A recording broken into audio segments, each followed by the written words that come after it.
Les feministes els diem que no pararem. No pararem fins garantir el dret a un avortament lliure, segur i gratuït.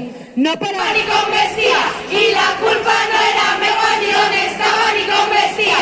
I la culpa no era meua ni d'on estava ni com vestia.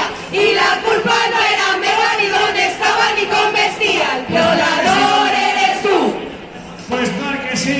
El violador eres tu. De 2 a 3. Són els polis.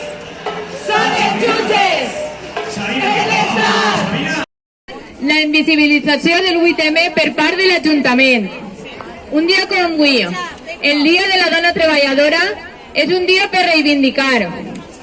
L'Ajuntament és responsable per no intervindre en el moment que diferents entitats han sol·licitat els permisos corresponents per fer diferents actes.